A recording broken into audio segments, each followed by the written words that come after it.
J'ai lu beaucoup de books, certains venaient de chez Fifox. Il est temps de revenir à la base et d'étudier le chapitre 12, énergie et électricité. Les grandeurs en électricité sont là pour ça. Ne pas oublier que le courant ne circule que dans un circuit fermé, de la borne plus vers la borne moins du générateur. Il se mesure par une grandeur appelée intensité du courant, exprimée en ampères. Il est de sens opposé aux électrons et peut être défini comme la quantité de charge passant dans les fils par unité de temps. On représente habituellement par une flèche sur le fil électrique du circuit. La deuxième grandeur et mesure en électricité est la tension représentée par un vecteur noté au-dessus du schéma. Il existe un lien intime entre la tension et l'intensité que nous appelons la loi d'Ohm. Attention de bien retenir les unités associées. On remarque que l'intensité et la tension sont de sens opposés. Il existe forcément un générateur qui va fournir l'énergie électrique au récepteur. Il possède deux composantes, la résistante et la FEM, force électromotrice, grand E en bleu sur le schéma. La tension disponible à ces bornes est notée UPN en jaune ici.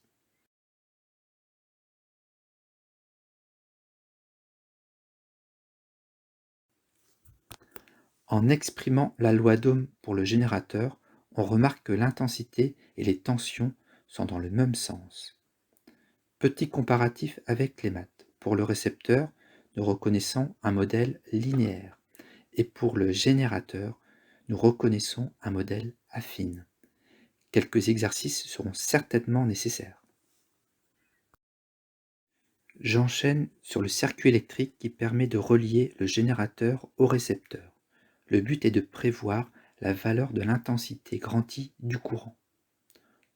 On repère d'abord la tension aux bornes d'un générateur UPN et la tension aux bornes des trois récepteurs représentés. Bien faire attention au sens des flèches, des tensions et de l'intensité du courant. On remarque que la tension UPN est la somme vectorielle des trois tensions U1, U2, U3. Remplaçons chaque terme par la loi d'Ohm correspondante. Cette relation nous permet d'établir l'expression de l'intensité du courant. On pourra ainsi savoir si la lampe utilisée est adaptée au circuit électrique, ici 250 mA. Allons maintenant un petit peu plus loin en réfléchissant à l'énergie consommée par des appareils électriques. La puissance d'abord exprimée en watts, l'énergie exprimée en joules. Cette énergie consommée dépend de la puissance de l'appareil en watts et du temps d'utilisation de cet appareil en secondes. 1 joule égale 1 watt fois 1 seconde. Les compteurs électriques permettent de déterminer cette énergie consommée, exprimée en kilowattheure. 1 kWh égale 1000 fois 1 heure, ou 3600 secondes, soit 3,6 10 puissance 6 joules. Peut-on se demander si nos appareils électriques ont un bon rendement? Défini par le rapport entre l'énergie utile et l'énergie reçue par l'appareil. Prenons l'exemple d'une lampe. L'énergie reçue vient de l'énergie électrique. Elle produira de l'énergie rayonnante, qui est l'énergie utile. Elle produira également de l'énergie thermique qui sera perdue sous forme de chaleur. Vous l'aurez compris, l'étude de l'énergie électrique est primordiale dans la vie de tous les jours.